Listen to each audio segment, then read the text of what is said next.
So let's look at step one. And step one is about taking stock of the current situation. So before you start to look ahead of who you're going to target and how you're going to target them, the first step is actually to take a step back, ironically, and look at the current social media situation within your business. And the best way to do that, I have found, is to perform a situational analysis, so a fancy term for taking stock of the current situation. And it's comprised of 4 key components: your current social media metrics, your customer's journey, your competitor analysis, and information on your brand. So let's take a deep dive into your current metrics. And the best way to evaluate your current metrics or analyze your current metrics is in the form of a social media audit. And what a social media audit really uncovers is what's working, what's not working, and what can be improved. And that can take various formats. So even it can be an Excel spreadsheet, for example, which will include your social media profile information. So things like your Facebook URL or your Twitter handle, so on a very basic level.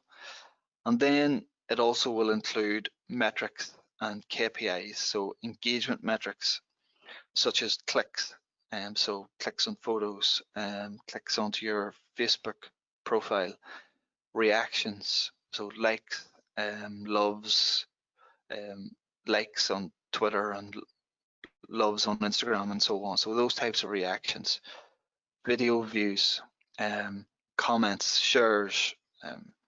So those are all the engagement types of metrics that you would include in your social media audit. Other metrics will be publishing metrics. So how many times you publish content on LinkedIn, how many times you publish content on Twitter, and so on. It'll also include audience demographics, like the age of the people that follow you, their gender, if they've identified one, their location, so where they are. And these are all metrics that you can get within each social media platform. So all of these metrics can be found on, Facebook. So Facebook, if you have a business page or a business profile on Facebook, it has a tab called Insights, which gives you all this information right at your fingertips. It's the same with Instagram. Instagram has a tab on a mobile device where you can look at the analytics area. Twitter has analytics and so on. So all these are readily available and free. And you can go in there and retrieve the information. You can also look at referral traffic, and this is in the form of referral traffic to your website. So most websites will have a free tool called Google Analytics installed, and what Google Analytics does is track visitors to your website. You can see which social media channel that they have visited your site from. So if somebody has clicked a link on Twitter, it'll show that they've came from Twitter, but it'll also tell you things like how long they've spent on their website, on your website, what pages they viewed, how many pages they viewed, and what actions they took. And that's really valuable information that can indicate, the most valuable social media platforms for your business. For example, if you have an online business and you know that, 10 in every 1,000 visitors from Facebook buy something, but only 1 in every 10,000 visitors from Twitter buy something, it shows you that Facebook is a much more valuable channel to you and allows you to ask questions like, well, why is Twitter not as valuable? Is it the content? Is it the types of people that are coming, and so on? So it allows you to ask all these questions in the form of this social media audit. And then there's also obviously channel specific metrics like retweets and pins if you're on Pinterest or Twitter and so on. And this allows you to make strategic decisions like, okay, well, Facebook is far more valuable. Let's just concentrate on Facebook and not Twitter. So it allows you to make those strategic decisions. The next element then in the situation analysis is looking at the customer journey. And what you want to do is to get a better understanding of the current situation and how people actually buy from you. And we can do this through the customer journey and this AIDA model. And the AIDA model is a marketing model, and it's an acronym for A for awareness, I for interest, D for desire, and F for action.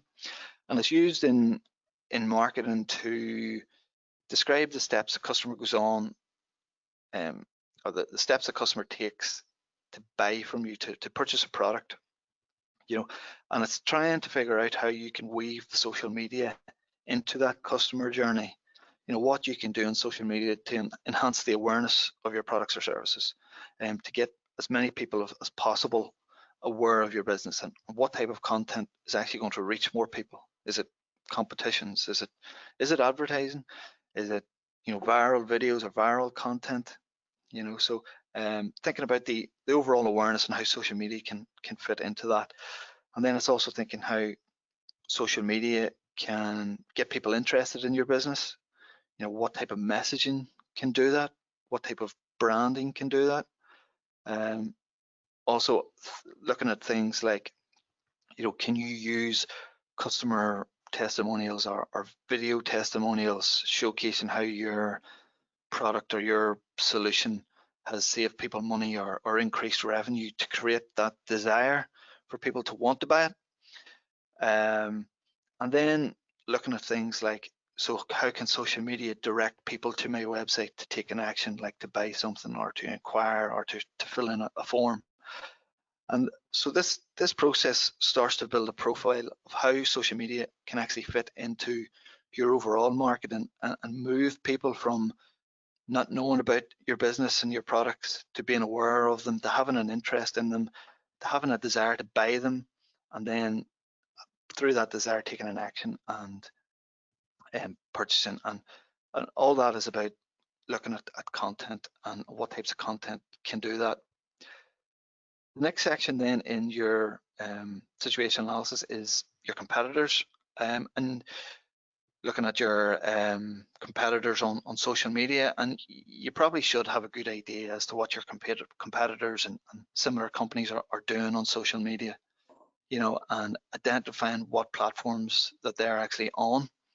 And how do you do that? So at a basic level, type in Randox Facebook and into Google and perform a Google search, and if they have a Facebook, it'll probably come up. Or you can search in the Facebook search box, or the Twitter search box, or the Instagram search box, or the LinkedIn search box, to see if they're on it. First of all, and then thinking about how they're actually using them. Are they using it to create awareness, for branding, for generating leads? And for example, if you look at BT, and BT mostly use the Twitter platform for customer service related inquiries. I work with a company who solely uses Facebook to recruit people, and they showcase through videos as to how great a place it is to work, and so on, and there's no real intention of spreading brand awareness to buy things. It's more brand awareness to recruit people, and that's fine. So, but it's just really about identifying how your competitors are using social media platforms, and then asking and looking at things like, so how often are they posting on these platforms? Is it every day? Is it every week? How many followers do they have compared to you? What type of engagement do they have? Do they have lots of comments? And you can do that all at a basic level. Now it's going to take time. You're going to have to go into each competitor and look at previous history and look through all their posts and so on. And finding out what type of engagement that they have, and who is actually engaging with them. So, looking at things like, is it the younger people? Is it older people? Is it mostly men? Is it women? What are they saying and things? So, it's all a manual process. And then looking at what types of comments that are they putting up? What type of content? Is it videos? Is it imagery? Is it blogs, or so on? And looking at that whole picture and building a profile of what your competitors are doing online. You can also look at a SWOT analysis from a social media point of view.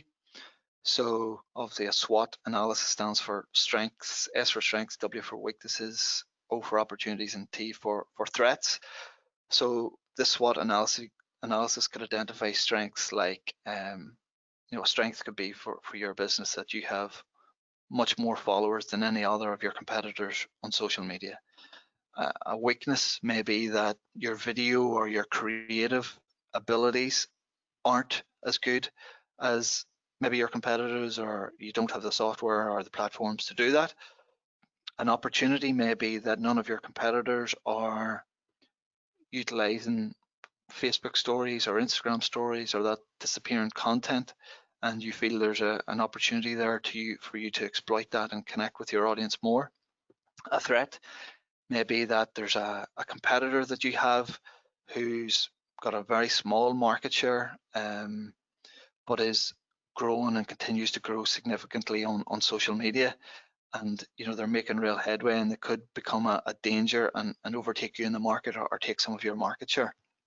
So you can complete this SWOT analysis, which is really informative. So I spoke about the manual aspect of the competitor analysis, but you can use advanced tools such as BuzzSumo and Sprout Social, which you can put in competitors' URLs, and they'll give you a plethora of information on that, which saves you a significant amount of time. And the idea of the competitor analysis is not to copy your competitors, but determine what's working for them, and what conclusions you can kind of draw from that and adapt to your own strategy. And finally, in step one, we have the branding element of it, and it's defining your brand on social media and who you want to be, or how you want to portray your business on social media. And that doesn't mean that you create this sort of alter ego that's completely left field from what your business is all about. It obviously needs to fit in with your business values and your overall sort of, what you stand for and so on. And it's about defining how your brand wants to be perceived on social media. What do you stand for? Is it innovation? Is it quality? Is it dedication to customer service, or whatever that is? Is it dedicated to helping customers? And improving the quality of life of your customers, and it's what really sets your business apart. And looking at things like the tone of voice that you use, and what tone of voice really resonates with your audience. Do they want humorous content, or do they want content that's brimming with personality, or do they want thought-provoking content or inspirational type of content? And it's looking at the writing style as well that fits with your brand. So for example, a law firm or a private healthcare company, couldn't just jump on Snapchat and start creating wacky videos, because it doesn't fit in with their overall brand. So the writing style and content also needs to fit in with your overall brand as well, and the types of content that you're going to create. And then another key aspect of defining your brand is making sure that it's consistent across all social media profiles. So you're using the same color schemes, the same logos, and having the same sort of overall messaging across those platforms. And one thing I should mention there is that every channel is different, and every channel has different people on it. So the types of people that are on Snapchat are different to the types of people that are probably using LinkedIn on a daily basis.